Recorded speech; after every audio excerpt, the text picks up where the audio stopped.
আসসালামু আলাইকুম প্রিয় বন্ধুরা, দেখতে পাচ্ছেন এই যে নতুন জেনারেল এসিগুলা আমি দেখতে আসছিলাম। তো এখানেও কিছু আছে। তো এই বাসার ভিতরে মোটামুটি আমি আগে ভিডিও দেখাচ্ছিলাম, অনেকগুলো এসি আছে, মোটামুটি 20-25টা হবে। তো আমি একটা এসি খুলছি, ভাবতেছি আপনাদেরকে আমি কানেকশন ডায়াগ্রাম দেখাবো, যেটা যত নতুন এসিগুলা যত নতুন সিরিজের লাইন কিনে। তো আমি খুললা যা দেখলাম পুরান এসির মতনই লাইন, এখানে কোনো নতুন কিছু দেওয়া হয় নাই। এখানে আপনারা দেখতে পাচ্ছেন যে কানেকশন ডায়াগ্রাম দেখতে পারবেন স্পষ্ট কীভাবে কানেকশন করছে।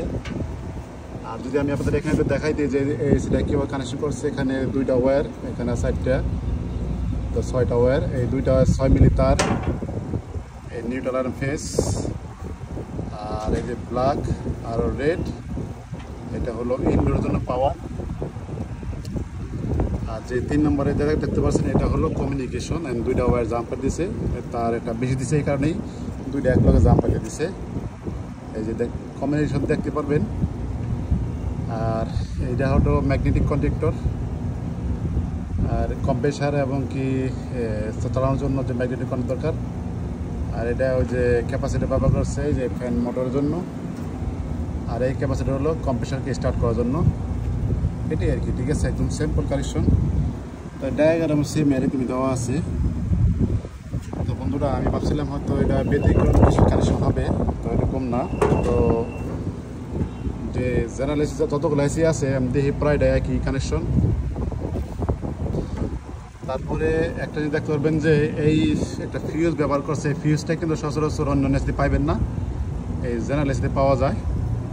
এই ফিউজটা ব্যবহার করছে যে হাই প্রেশার লাইন থেকে যে ঘুরে যে আসে, ওটার মধ্যে ব্যবহার করছে। যদি হাই প্রেশার ঠিক না থাকে তাহলে, কিংবা ফিউজ যদি বডি যদি বেশি হয়, তাহলে ওটা ফিউজ জ্বলে যাবে, অ্যাম্পিয়ার বেশি চলে যাবে। দেখতে পাচ্ছেন যে 5 অ্যাম্পিয়ার এবং 250 ভোল্ট পর্যন্ত কাজ করবে।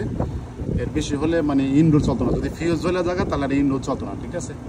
মানে এখান থেকে পাওয়ারটা নিয়ে কি করছে, ফিউজে গেছে, ফিউজ থেকে ঘুরে গেছে আপনার হাই প্রেশার লাইনে। ওই যে হাই প্রেশার লাইনে গেছে, হাই প্রেশার থেকে যে একটা আউটপুট এসে আউটপুটটা গেছে ইনডোরে পাওয়ার। এই দেখতে পাচ্ছেন এই নিউট্রাল ওয়্যারটা, এই যে কালা ওয়্যারটা, এটাই ইনডোরে পাওয়ারে গেছে।